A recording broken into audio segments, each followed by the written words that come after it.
আজকে একটা ভেন্ডির recipe share করব। তার জন্য এখানে আমি ভেন্ডি নিয়েছি, ভালো করে ধুয়ে পরিষ্কার করে নিয়েছি। তারপর এখানে আমি ভেন্ডিগুলার উপরেরটা কেটে দিব, দিয়া মাঝখান থেকে একটা আমি চাকু দিয়া লম্বা করে একটা ফালা করে দিব। এই তো বেশি টিপ করে দিব না, নাহলে টুকরা হয়ে যেতে পারে। এভাবে করে দিব। তারপর এভাবে সবগুলো আমি কেটে নিব। তারপর এখানে আমি একটা প্যানেতে 2 চামচ বেসন একটু হালকাভাবে রোস্ট করে নিব গ্যাসটা লো হিটে।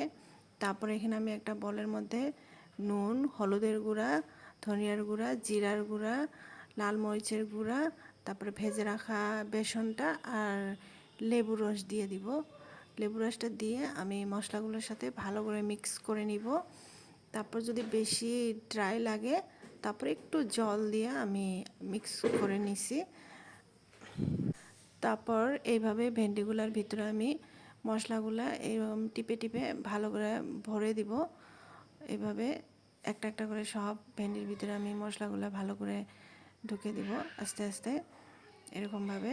আপনারা যদি আমার পেজে কেউ নতুন হন তাহলে আমার পেজটাকে ফলো করে দিবেন সিম্পল সিম্পল রেসিপি পাওয়ার জন্য, আপনাদের ভালো লাগতে পারে। এই তো রেডি হয়ে গেল আমার। এই দেখেন সবগুলো একটা একটা করে আমি এভাবে করে নিছি।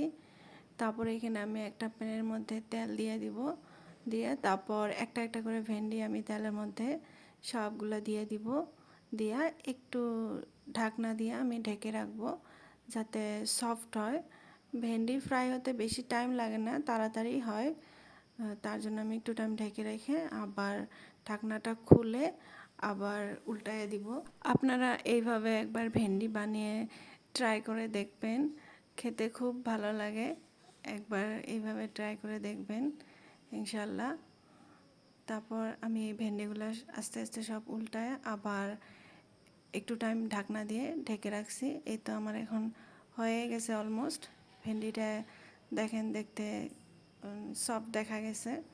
তো এখন আবার আমি একটু নাড়াচাড়া করে দিব, দিয়া তারপর আমার একটু মশলা যে বেঁচে ছিল ওই মশলাটা আমি এর মধ্যে ঢেলে দিব, এটার সাথে মিক্স করে দিব।